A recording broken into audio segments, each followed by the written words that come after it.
The most dangerous woman in the room was the one who had not said a word in 12 years. Richard Hayes stood beneath a ceiling of crystal lights inside the Grand Meridian Hotel in Manhattan, smiling at 500 guests, as if every camera had been placed there to worship him. The ballroom glittered with silver table settings, white roses, champagne flutes, and the kind of people who paid $10,000 for a seat just to be seen clapping for the right man. Behind him, a massive screen displayed his face beside the words Man of Integrity Award, and Richard wore the title like it had been stitched into his skin. He looked calm, polished, untouchable. Then he lifted the microphone and said, with a gentle laugh, "There is someone here tonight I never thought I would have the strength to thank." The room softened. Reporters leaned forward. Donors smiled. His daughter, Lily, now 18, sat at the front table in a pale blue dress, watching her father with proud, careful eyes. Richard let the silence stretch just long enough to feel humble. "My ex-wife, Emily Carter, taught me what betrayal can do to a family," he said. "But she also taught me the power of forgiveness." Every head turned.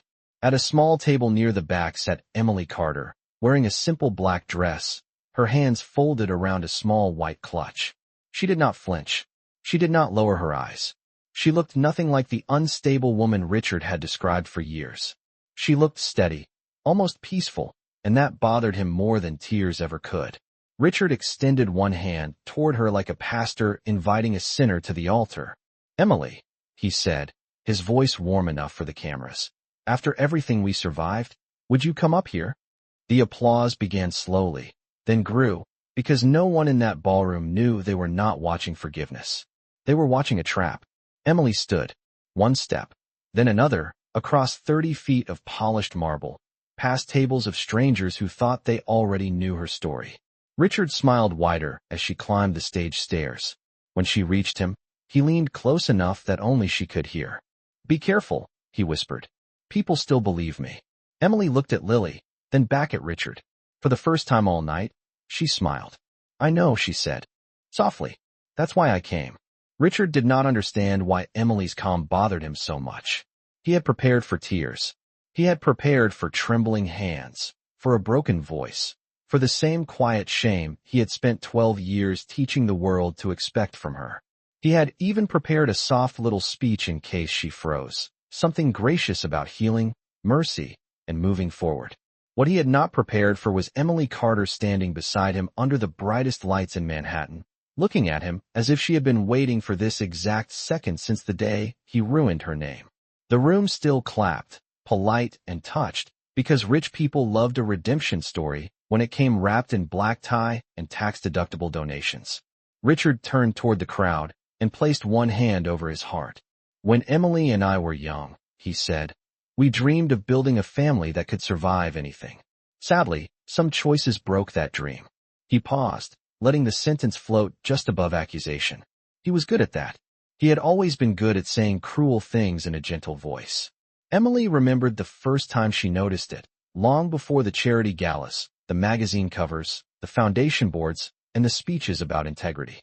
Back then, Richard Hayes had been a young attorney in Boston with polished shoes, a rented apartment, and a smile that made school secretaries blush when he came to pick Emily up from work. She had been teaching second grade at a small public school outside the city, spending her own money on crayons, winter gloves, and granola bars for children who came to class hungry. Richard used to say he admired that about her. "You make people feel safe," he told her on their third date. While they walked along the Charles River in early October, the air sharp enough to turn their breath white. "That is rare." Emily believed him because he said it like a blessing. He opened doors, remembered her coffee order, sent flowers to her classroom, and told everyone she was the kindest woman he had ever met. When he proposed 2 years later in front of her parents, he cried before she did. Everyone said she was lucky. Her mother said a man that devoted did not come twice in one lifetime. Even Emily believed it. For a while. The first changes were so small she felt guilty for noticing. Richard corrected her stories at dinner, not loudly, just with a laugh and a hand on her shoulder. "That is not exactly what happened, Em," he would say, and the guest would smile because he sounded patient. If she wore a bright color, he suggested navy because it looked more serious. If she wanted to visit friends, he said they were childish and jealous of her marriage. If she was tired after work, he joked that children had made her soft. He never sounded angry. That was the trick. Richard did not need to raise his voice to make a room tilt in his direction. He could make Emily doubt herself with a sentence. By the time Lily was born, Richard had become a partner at his firm, and their lives looked perfect from the sidewalk. A white colonial house with blue shutters. A nursery painted soft yellow. Christmas cards with matching sweaters. Sunday brunches where Richard held Lily like a campaign promise and told everyone Emily was adjusting beautifully to motherhood. But inside that house, Emily was shrinking into the version of herself Richard approved of. He handled the bank accounts because, as he put it, numbers made her anxious. He read her emails because, as he put it, couples should not have secrets. He spoke for her at parties because, as he put it, she got overwhelmed in crowds. Little by little, he turned ordinary love into supervision and called it care. When Emily tried to push back, he smiled sadly and asked if she had been sleeping enough. When she cried, he called her fragile. When she got quiet, he called it proof. The worst part was that other people started using his words. Friends asked if she was all right in that careful voice people use when they have already heard a version of the story from someone else. Richard's colleagues treated her kindly but distantly, as if she were a delicate problem Richard had been generous enough to keep. At school, Emily became the woman who apologized too much. She apologized for missing calls, for looking tired, for forgetting small things, for needing help. Richard had taught her that every emotion she showed could be turned into evidence against her. Then came the first lie. It happened at a summer barbecue in their backyard when Lily was 4. Emily had spent 2 days preparing food, while Richard entertained a dozen people from his firm. Lily spilled lemonade on Richard's legal notes, and Emily rushed to clean it. Richard smiled at their guests and said, "It is all right. Emily has been a little scattered lately." Everyone laughed gently. Emily looked up at him, confused. Later that night, after the guests left, she asked why he had said that. Richard loosened his tie, placed the ruined papers on the kitchen counter, and said, "Because it is true." She said she was exhausted, not scattered. He said exhaustion was not an excuse for making the family look chaotic. She said families were allowed to be messy. He said she was becoming defensive. The conversation ended with Emily saying sorry, though she could not remember what for. That was how Richard worked. He never built the cage all at once. He handed her one bar at a time and convinced her she was helping him carry it. Years later, when the marriage finally cracked, Richard was ready. Emily was not. She thought divorce meant 2 people admitting something had failed. Richard treated it like a trial he intended to win before it began. He had already collected moments, edited them, polished them, and placed them into a story where he was the wounded husband and Emily was the unstable wife. A missed school meeting became neglect. A tearful voicemail became emotional volatility. A private argument became a pattern. A weekend at her sister's house became abandonment. He hired the best attorney in the city, a man he had once beaten in court and later bought lunch. Emily hired whoever she could afford after discovering that the savings account she thought they shared had been moved into places she could not touch without permission. Richard arrived at mediation with calm eyes and organized folders. Emily arrived with red-rimmed eyes, a purse full of receipts, and the mistaken belief that truth would matter simply because it was true. Richard's attorney spoke about stability. Richard spoke about concern. He said he loved Emily, respected her as Lily's mother, and only wanted what was best for their daughter. He made every lie sound like a sacrifice. "I did not want to say this publicly," he told the mediator, lowering his voice. "But Emily has not been herself for a long time." Emily stared at him, waiting for some flicker of shame. There was none. He had practiced this. Maybe for months. Maybe for years. The betrayal was not that he lied. It was that he lied so beautifully. After that, the story spread faster than Emily could chase it. Richard's family stopped calling. Her neighbors stopped waving. Parents at school whispered when she passed the pickup line. People did not need details. They only needed Richard's face, sad and noble, saying he was doing everything he could to protect Lily. Emily learned that reputation was not built from facts. It was built from whoever spoke first, loudest, and most confidently. Richard spoke everywhere. At church fundraisers, at legal conferences, at charity luncheons. He became the man who had survived a painful private betrayal and used it to become compassionate. His pain became branding. His divorce became proof of character. His daughter became the emotional center of every speech. Meanwhile, Emily became the blank space in his story, the woman people filled with whatever darkness made his light appear brighter. Standing beside him now, 12 years later, Emily heard the same performance in his voice. Forgiveness, Richard told the ballroom, is not about forgetting the hurt someone caused. It is about refusing to let that hurt define you. The applause came again, warmer this time. Lily looked down at her hands, and Emily saw the old wound pass across her daughter's face. That was Richard's masterpiece. Not the money, not the award, not the people clapping in a five-star hotel. His masterpiece was that Lily had grown up believing her mother's love was something that had to be explained away. Richard turned to Emily with the expression he used when he wanted witnesses to see his kindness. "I know this cannot be easy for you," he said into the microphone, "but I am glad you came." Emily looked at the hand he offered her, then at the ballroom full of people who had paid to applaud a lie. For 12 years, Richard had told the story with himself at the center. Tonight, he had made one mistake. He had given Emily a microphone. Emily did not take the microphone right away. She let Richard hold it between them.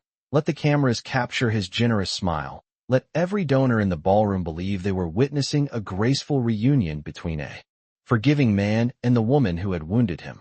That had always been Richard's favorite stage, the place where he could appear wounded and powerful at the same time. But while he looked at the crowd, Emily looked at Lily. Her daughter sat in the front row, 18 years old and beautiful in a way that made Emily's chest tighten, with Richard's sharp cheekbones and Emily's quiet eyes. Lily had been for the last time. She ran into Emily's arms without hesitation. 4 years old, wearing purple sneakers, smelling like apple juice and sidewalk chalk, asking if they could make pancakes for dinner because pancakes tasted better when the sun was gone. Emily could still remember the weight of that small hand in hers. She could also remember the day Richard taught Lily to let go. It had been a gray Tuesday in November, the kind of day when the clouds hung low over Boston and every street looked washed in cold metal. Emily had arrived at the family court building with a folder pressed against her chest and a promise to herself that she would finally stop apologizing for things she had not done. Her sister, Claire, had driven her there from a rented apartment 3 miles from the old house, a cramped place over a bakery where the heat clicked all night, and Emily slept on a pull-out couch because the bedroom was saved for Lily. She had taped Lily's drawings above the little dresser. She had bought a nightlight shaped like a moon. She had folded tiny pajamas into the top drawer every Sunday, even on weeks Richard refused to bring Lily over. That morning, Emily believed the judge would see what was happening. She had emails. She had bank statements. She had screenshots of messages Richard had sent at midnight, cold and careful, warning her that no one would believe a woman who had already looked unstable in public. She had a voicemail from him telling her that motherhood was not about love, it was about control. She had proof that the savings account had been drained before the separation, proof that he had called her principal and suggested she needed time away from work, proof that he had turned concern into a weapon sharp enough to cut her out of her own life. Claire had parked 2 blocks away because the courthouse lot was full. Before they got out, she grabbed Emily's wrist and said, "Do not protect him today." Emily had laughed once, but there was no humor in it. "I am not protecting him." Claire looked at the folder. "Then use everything." Emily nodded. She meant to. For the first time in months, she felt something steadier than fear. But inside the courthouse, Richard was already waiting near the elevators in a charcoal suit and a navy tie, holding Lily's backpack in one hand. Lily stood beside him, small and pale, clutching a stuffed rabbit by one ear. Emily's entire body moved toward her daughter before her mind caught up. "Lily," she said, kneeling down. Lily looked at Richard first. That was the first crack. A child should not have needed permission to love her mother. Richard gave the smallest nod, and Lily walked into Emily's arms, stiff at first, then softer when Emily kissed her hair. "I missed you so much," Emily whispered. Lily did not answer. She only pulled back and asked, "Daddy said you might go away again." Emily felt the words land somewhere deep and cold. "No, baby. I have always been right here." Lily looked confused. "Then why did you not come home?" Emily looked up at Richard. He looked down at her with that mild, wounded expression he saved for witnesses. "This is not the place, Emily," he said. "Do not make this harder on her." She wanted to stand and open the folder right there. She wanted to read every email aloud until the marble walls understood. But Lily's hand was shaking in hers, and Emily saw what Richard had done. He had not simply lied to adults. He had planted the lie inside their child and let it grow there. In the hearing room, the air smelled like coffee, paper, and old carpet. Richard's attorney spoke first, smooth as polished wood. He said Richard wanted a peaceful arrangement. He said Richard respected Emily deeply. He said concerns had been raised about Emily's emotional stability, her financial judgment, her recent isolation from friends, her unpredictable communication, and her failure to maintain a consistent environment for Lily. Each phrase was clean, professional, and poisonous. Emily sat frozen while her own life was described as if she had been a storm her daughter needed shelter from. Her attorney objected where he could, but Richard's side was ready for every objection. They had dates. They had statements. They had neighbors willing to say Emily seemed withdrawn. They had a former friend who said Emily had become difficult to reach. They had a school administrator who said Richard had expressed concern. None of it was the full truth, but all of it was shaped close enough to truth to pass through the room without looking like a lie. Then Richard took the stand. He did not attack her. That would have been easier to fight. Instead, he lowered his eyes and said, "Emily is a good person. I believe that. But love is not the same as stability." Emily stared at him, her hands going numb around the folder. He spoke about Lily's bedtime routine, her allergies, her favorite books, her dentist, her piano lessons, all the details he had once mocked Emily for tracking too carefully. He turned her devotion into his evidence.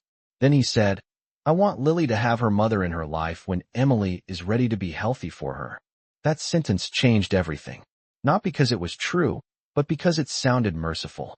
During the break, Emily walked into the restroom with Claire behind her and locked herself in a stall. Claire stood at the sink and said, "Emily, listen to me. You have to show them the recordings." Emily pressed the folder against her stomach. "He brought Lily here. Because he knew it would stop you. She already thinks I left. Then tell the truth." Emily closed her eyes and saw Lily's face in the hallway, the way she had looked at Richard before hugging her own mother. "If I play that recording, this becomes a war. Reporters could pick it up. His firm could leak things. Parents at school will talk. Lily will hear all of it before she is old enough to understand any of it." Claire's voice broke. "And what happens if you stay quiet?" Emily did not answer because some part of her already knew. If she stayed quiet, Richard would win the room. If she fought, Lily would become the battlefield. Emily stood there for a long time, listening to the sink drip, feeling the weight of every possible future. Then she opened the folder and removed the most damaging documents. She put them in her purse instead of handing them to her attorney. It was not surrender, not exactly. It was a choice made by a mother who had been cornered so carefully that every door led through her daughter's pain. When they returned, Emily answered questions in a soft voice. She admitted she had been overwhelmed. She admitted the divorce had been difficult. She admitted she needed time to rebuild. Richard watched her from across the room, and for 1 second, when no one else was looking, he smiled. That smile stayed with her longer than the ruling. Richard received primary custody. Emily received scheduled visitation, supervised at first, then limited by conflicts Richard always seemed to create. Afterward, in the courthouse hallway, Lily stood beside him again with the stuffed rabbit tucked under her arm. Emily knelt down and said, "I love you more than anything in this world." Lily looked at the floor. "Daddy says love means staying." Emily felt Claire's hand on her shoulder, steadying her before she broke in a place Richard could use against her. Richard stepped closer, calm and perfect in his victory. "We should go," he said. Emily kissed Lily's forehead, and Lily allowed it, but she did not hug back. That was the moment Emily learned silence could cost a person almost everything. It cost her birthdays. It cost her school plays. It cost her ordinary Tuesday dinners and sleepy Saturday mornings. It cost her the easy trust in her daughter's eyes. But she told herself, again and again, that Lily was safe, that Lily was not being dragged through headlines, that one day she would be old enough to hear the truth without being crushed by it. So Emily saved everything. Every letter Richard returned unopened. Every email that bounced from accounts he had changed. Every birthday card she mailed and later found in legal files. Every receipt for gifts Lily never received. Every message where Richard told her not to confuse the child. Every proof of love he had buried so he could call her absent. And now, 12 years later, standing on a stage in Manhattan, while the same man performed forgiveness for applause, Emily understood something she had not allowed herself to believe in that courthouse restroom. Richard had not protected Lily from scandal. He had protected himself from exposure. The applause faded. The ballroom waited. Richard still held the microphone out to her, smiling with his teeth and warning her with his eyes. Emily reached for it at last. Her fingers brushed his, and she felt him tense. "Thank you, Richard," she said, her voice calm enough to travel to every corner of the room. "I have waited a long time to speak." For one breath, Richard forgot where he was. The ballroom, the donors, the cameras, the crystal lights. Even the award behind him seemed to blur around the sound of Emily's voice. She had spoken softly, but not weakly, and that was the first thing he could not control. He had spent 12 years making sure people heard Emily through his version of her. Fragile Emily. Unstable Emily. Difficult Emily. The woman who left. The woman who broke a family. The woman he had forgiven because he was too noble to stay bitter. But now her voice reached the room without passing through him first, and something in Richard's face tightened before he could hide it. Emily saw it. So did Lily. Not fully, not yet, but enough for Lily's proud expression to shift into uncertainty. Richard recovered quickly, because men like him lived by recovery. He laughed in a warm, careful way and said, "Of course, Emily. Tonight is about healing." Then he tried to take the microphone back, as if her sentence had been enough, as if the moment belonged to him again. Emily did not let go. Her fingers stayed around the microphone, steady and calm. The gesture was small, but the entire room felt it. A ripple moved through the tables. Forks paused above plates. A woman near the front lowered her champagne glass. One of the reporters lifted her phone higher. Richard's smile remained, but his eyes changed. "Emily," he murmured, too low for the microphone, "do not do this." She turned slightly, just enough to face him and the crowd at the same time. "For years," she said, "I thought staying quiet was the price of protecting my daughter." Lily's shoulders stiffened. Richard glanced toward her, then back at Emily, calculating. Emily could almost see the old machinery starting behind his eyes. Deny. Smile. Interrupt. Reframe. Make her look emotional. Make himself look patient. He had done it in living rooms, law offices, school hallways, and courtrooms. But a gala stage was different. There were cameras now. There were donors who hated embarrassment more than dishonesty. There were board members whose names were attached to Richard's foundation. And there was Lily, no longer a 4-year-old child with purple sneakers, but an 18-year-old woman old enough to hear the shape of a lie. Emily looked at her daughter and felt the years open inside her like rooms she had never stopped walking through. The first room was Lily's 5th birthday, when Emily arrived at Richard's house with a pink bicycle in the back of her sister's car. Richard met her at the driveway before Lily could see her. He said Lily had a fever. He said the party had been canceled. He said Emily should have checked before coming. 2 days later, Emily saw photographs online. Lily in a paper crown. Lily blowing out candles. Richard standing behind her with both hands on her shoulders, smiling like the father who had saved the day. Emily called him, shaking, and asked why he had lied. He replied by email, not phone, because written words could be shaped for future use. Please respect Lily's need for consistency. Surprise visits confuse her. The second room was Lily's first-grade holiday concert. Emily sat in the back row with a scarf pulled high around her neck, trying not to draw attention. She had learned about the concert from another parent, not Richard. When Lily walked on stage in a red sweater, Emily pressed her hand over her mouth to stop herself from calling out. Afterward, she waited near the gym doors with a small bouquet of daisies. Lily saw her and smiled before she remembered not to. Then Richard appeared, bent down, whispered something in Lily's ear, and the smile disappeared. Lily walked past Emily without taking the flowers. That night, Emily placed the daisies in a glass on her kitchen table and watched them droop one by one over the next week. The third room was worse because it was quiet. No courthouse. No public shame. Just a mailbox. Emily wrote letters because calls were screened, visits were rescheduled, and every conversation with Lily seemed to happen under Richard's shadow. She wrote about ordinary things. The first snowfall in Boston. A book she thought Lily might like. The time Lily, at 3 years old, had called a squirrel a tiny landlord because it kept sitting on their porch like it owned the house. Emily never wrote badly about Richard. She never asked Lily to choose. She only wrote, "I am here. I love you. I have always loved you." She mailed each letter with careful handwriting and kept a copy in a blue folder because some instinct told her she would need proof that her love had existed. Months passed, then years. Lily never answered. Richard told mutual acquaintances Emily had stopped trying. He said it with sadness. That was the cruelest part. He never looked pleased when he erased her. He looked disappointed in her for disappearing after he pushed her out. By the time Lily was 12, Richard's story had grown into something larger than a custody battle. He had become a public figure in New York legal circles, then in philanthropy, then in national interviews about fathers, resilience, and rebuilding after betrayal. He launched the Lily Hayes Foundation, saying it was inspired by the daughter who had given him hope during the darkest season of his life. People loved that. They loved a wealthy man who could sound wounded without seeming weak. They loved that he donated to children's programs. They loved that he never named Emily directly in interviews, only referred to her as a painful chapter. The less he said, the more people imagined, and what they imagined was usually worse than what he could safely claim. Emily watched from a distance, not because she wanted to, but because Richard's face was everywhere Lily might be. His speeches appeared online. His quotes moved through social media.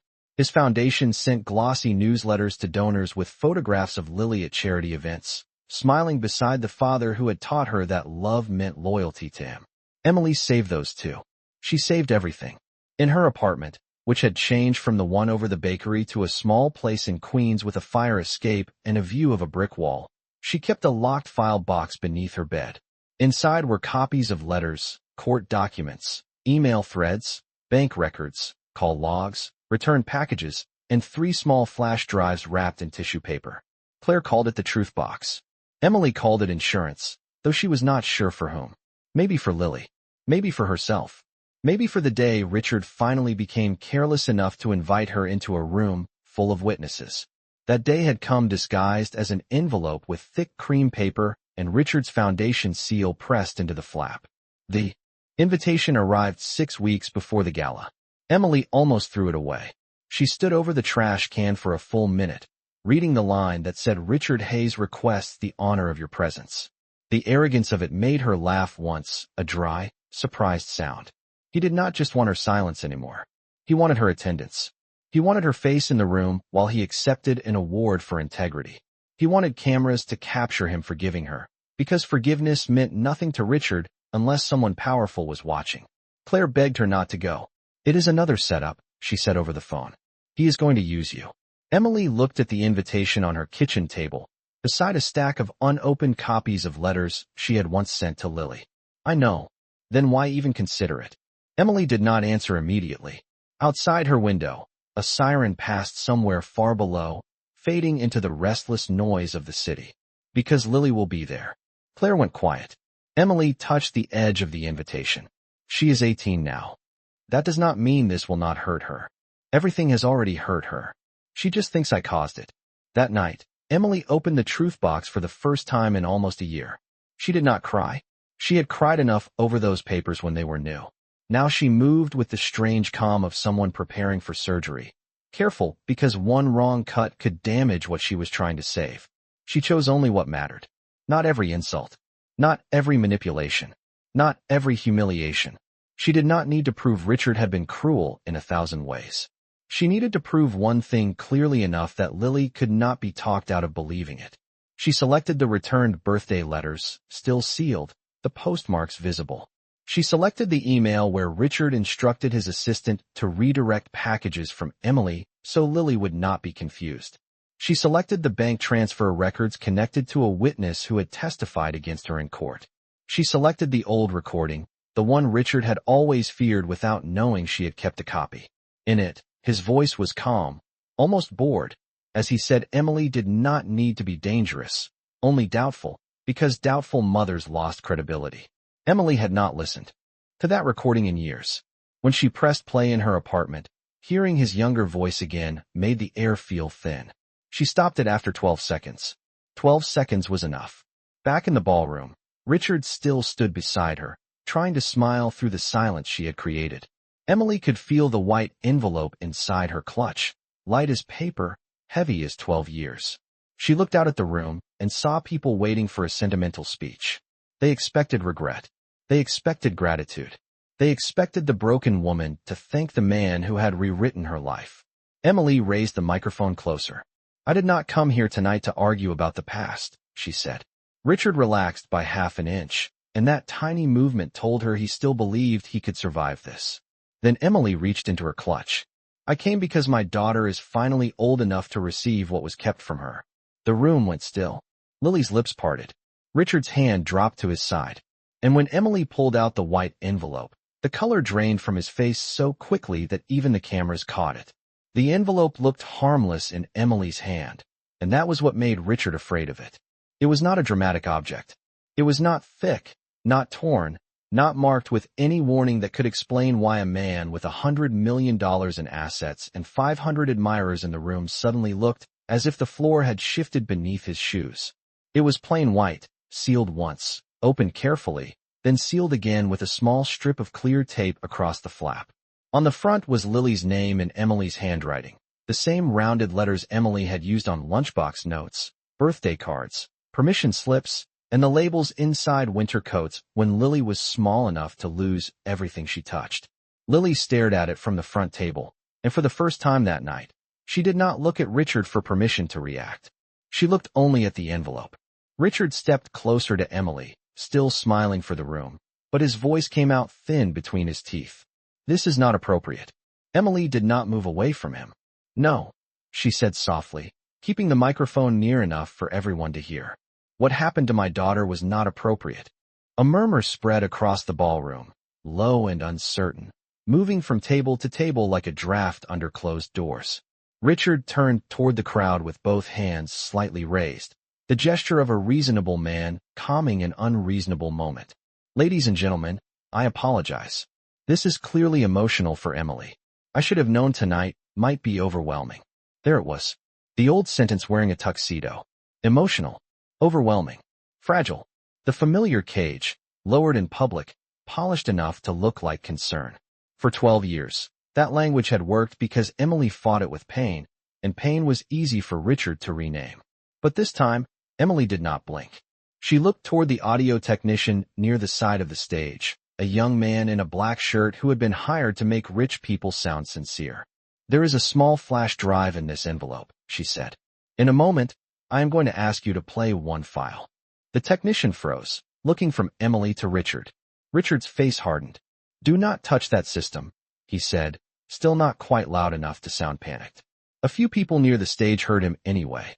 One of the foundation board members, a silver-haired woman named Margaret Bell, leaned forward with a cautious frown. Emily saw the shift happen across the room. At first, they had watched her as the ex-wife interrupting a beautiful evening. Now they were watching Richard watch her, and his fear was doing what her words had not yet done. It was making them curious. Emily turned the envelope over and slid out the contents one by one. She did it slowly, not for drama, but because her hands remembered how many years had gone into that paper. First came a birthday card with a cartoon moon on the front, addressed to Lily on her 7th birthday. The seal was still unbroken. Emily held it up. "This was returned to me 2 weeks after Lily turned 7. Lily pressed one hand against the edge of the table. Richard said, "Emily." She ignored him and removed another card. This one was for her 8th birthday. Another. This one was for her 9th. Then a folded stack, tied with a thin blue ribbon. "These were letters I wrote every month for 3 years after the court limited my visits." The room had gone so quiet that the click of a camera sounded loud. Lily stood slowly, her chair legs scraping against the marble floor. "Those are for me?" she asked. Emily's face changed at the sound of her daughter's voice. The calm remained, but something tender broke through it. "Yes, sweetheart," she said. "They were always for you." Richard turned sharply. "Lily, sit down." Lily did not sit. That was the first time in the evening Richard lost command of someone he believed belonged to him. Emily saw it, and so did everyone else. Richard tried to soften his tone. "Honey, this is complicated. Your mother is presenting things without context." Lily's eyes stayed on the envelopes. "Did you know about them?" Richard inhaled, preparing an answer. Emily did not let him build one. She pulled out a printed email and held it beside the microphone. On March 12th, when Lily was 7, Richard's assistant wrote to him to confirm that all mail from my address should be redirected to his private office. Richard's jaw tightened. That is confidential correspondence. No, Emily said. It is evidence. The word landed with a different weight. Evidence did not sound emotional. Evidence did not sound overwhelmed. Evidence sounded like something that could outlive charm. Margaret Bell stood from the board table. Richard, is this real? Richard looked at her, then at the donors, then at the cameras, and Emily watched him make the wrong choice. Instead of answering the question, he attacked the person asking it. Margaret, I would caution everyone not to indulge a custody dispute from over a decade ago. Emily nodded once, almost to herself. That was always how you survived. You made everything sound old, private, and too messy to examine. She reached back into the envelope and removed the bank records. But some things are not messy. Some things are simple. She held up the pages, not close enough for the cameras to read private details, but close enough for the room to understand their nature. 3 days before a witness testified that I was unstable, Richard transferred $25,000 through a consulting account connected to that witness. A man at table 4 whispered something to his wife. Another donor reached for his phone. Richard stepped toward Emily, forgetting the microphone now, forgetting the cameras just enough to reveal the man behind the performance. You have no right to bring that here. Emily turned to him fully. You brought me here. That sentence struck harder than anger would have. Richard had no answer, because it was true. He had mailed the invitation. He had placed her at the back of the room like a prop. He had called her on stage. He had designed the trap and stood inside it, smiling, until she closed the door. Lily moved out from behind her table and came closer to the stage, stopping near the first row. She looked younger suddenly, not because she was weak, but because grief has a way of returning people to the age they were when the lie began. Dad, she said, and the word cracked in the air. Did Mom send me those letters?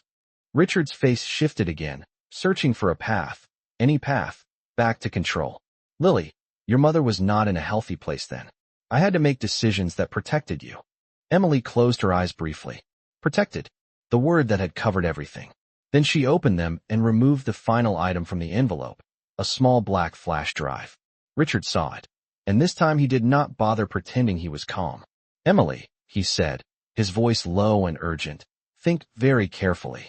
She looked at him with the same stillness that had unsettled him from the beginning. I did. For 12 years. The audio technician still stood frozen near the equipment table. Emily walked toward him, holding out the flash drive. No one stopped her. Richard looked to security, but security looked to Margaret Bell, and Margaret was no longer looking at him with trust. She gave the smallest nod. The technician took the drive with unsteady fingers and inserted it into the laptop. A file name appeared on the large screen behind the podium. It was simple, dated 12 years earlier, 2 nights before the custody hearing. Richard stared at the screen as if the date itself had accused him. Lily covered her mouth. Emily returned to the microphone. She did not raise her voice. She did not call him names. She did not list every year of pain. She only said, before this plays, I want everyone in this room to understand one thing. I stayed silent because I believed silence was the only way to keep Lily from being hurt worse. I let people think I walked away because I thought one day she would be old enough to hear the truth and still know she was loved. That day is today. Richard moved toward the laptop. Turn it off. The technician hesitated, but Margaret spoke from the floor, clear and cold. Let it play, Richard. The ballroom held its breath. For the first time all night, Richard Hayes had no speech ready. He had no graceful sentence, no forgiving smile, no polished version of himself left to offer. Emily looked at Lily one more time, and Lily looked back with tears bright in her eyes, not tears of weakness, but of recognition beginning too late and arriving all at once. Then Emily nodded to the technician. The cursor moved. The room watched. Richard whispered, please. And then the recording began. The first sound was not Richard's voice. It was the faint hum of an old kitchen refrigerator, the distant tick of a wall clock, and then Emily's younger voice, tired but steady, saying, please do not use Lily to punish me. The ballroom seemed to shrink around those words. No one moved. No one reached for a glass. Even the cameras held still as if the people behind them were afraid to miss a syllable. Then Richard's voice came through the speakers, younger, smoother, unmistakably his. "You keep thinking this is about punishment," he said on the recording.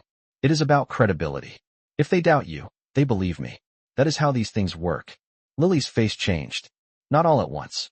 It happened in pieces, like her childhood was being taken out of a locked box and placed in front of her one item at a time. Emily stood near the podium, hands resting at her sides, refusing to look away from her daughter.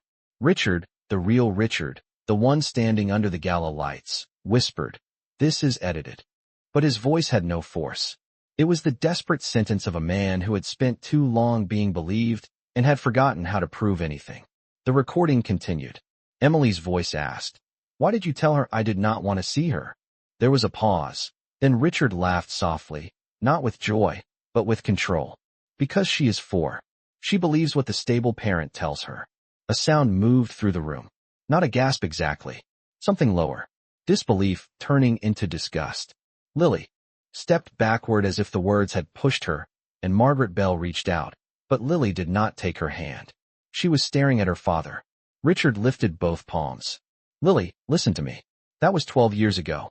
Your mother is using something private to hurt you." Emily finally turned to him. "No, Richard. You used something private to raise her inside a lie." On the recording, younger Emily said, "I will show the court everything. The accounts, the messages, the witness payment." Richard answered with chilling calm. And then Lily grows up with headlines, whispers, and a mother everyone calls unstable in public. Or you stay reasonable, accept the arrangement, and maybe I let this stay quiet. The word "let" landed like a signature. That was the word that revealed him. Not anger, not panic, permission. He had believed he owned the silence. The recording ended with a click, and for several seconds, nobody spoke. The giant screen behind Richard still displayed his smiling portrait beside the words "man of integrity," but now the phrase looked almost cruel in its brightness. Lily walked toward the stage, slowly, as if every step crossed one of the years stolen from her. She looked at the birthday cards in Emily's hand, then at Richard. "You told me she stopped writing," Lily said. Richard swallowed. "I was trying to protect you." "From birthday cards?" she asked. He opened his mouth, but this time the room did not lean toward him. His power had always depended on people wanting his version to be easier than the truth. Now the truth had a voice, a date, a file, and a daughter standing 10 feet away from him. Emily held out the stack of letters, but she did not push them into Lily's hands. "You do not have to read them tonight," she said. "You do not have to forgive me for things I never did. You do not have to understand everything right now. I only needed you to know that I was there. I was always there." Lily covered her mouth, and the first tear fell before she could stop it. Richard took one step toward her. "Lily, sweetheart." She stepped away from him. It was a small movement, only a few inches, but it broke something larger than applause ever built. Around the ballroom, phones lowered. Board members avoided Richard's eyes. Donors began whispering to assistants. The reporters were no longer watching Emily as a scandal. They were watching Richard as a story. Margaret Bell turned to the foundation staff and said, "In the program." Richard looked around, stunned, as if the room had betrayed him by finally listening. Emily did not smile. She did not celebrate. She only placed the letters on the edge of the stage between herself and Lily, a bridge made of paper, ink, and 12 years of love that had never reached its destination. Lily reached for the first envelope with shaking fingers. On the front, in Emily's careful handwriting, were the words, "To my Lily, on your 7th birthday." Lily pressed it to her chest and looked at Richard one last time. "You let me hate her," she said. And Richard Hayes, the man who always had an answer, stood beneath his own award and said nothing. Lily did not open the letter right away. She held it against her heart as if the paper itself might fall apart if she moved too quickly. Around her, the gala dissolved into whispers, hurried footsteps, and the soft panic of powerful people trying to separate themselves from a man they had praised only minutes earlier. Richard stood frozen beside the podium, still framed by the glowing words behind him, but the room no longer belonged to him. His board members turned away. His donors stopped smiling. His staff avoided his eyes. For the first time in 12 years, his silence was not strategy. It was defeat. Emily stepped down from the stage slowly, not because she was afraid, but because there was nothing left to chase. She had not come to ruin a foundation, steal applause, or make the world love her again. She had come for the girl standing in front of her with a 7th birthday letter pressed to her chest and 12 years of questions breaking across her face. Lily looked at Emily, and the anger Emily had expected was not there. Only shock, grief, and something smaller, something almost childlike. Did you really write every year? Lily asked. Emily nodded. Every birthday. Every Christmas. Some ordinary Tuesdays too. Lily tried to breathe, but the breath shook. I thought you forgot me. Emily's voice softened. Never once. That was when Lily crossed the space between them. She did not run. She did not collapse. She simply walked into her mother's arms like someone finding a door that had been hidden in the same wall her whole life. Emily held her carefully at first, then tighter when Lily did not pull away. Behind them, Richard said Lily's name, but she did not turn around. Outside the hotel, Manhattan kept moving, yellow cabs sliding through the rain, horns echoing down wet streets, strangers passing under black umbrellas without knowing a family had just been rewritten upstairs. Emily and Lily left through the side entrance together, carrying the letters between them. Richard had spent 12 years building a life out of one lie. Emily needed only one truth to walk out free.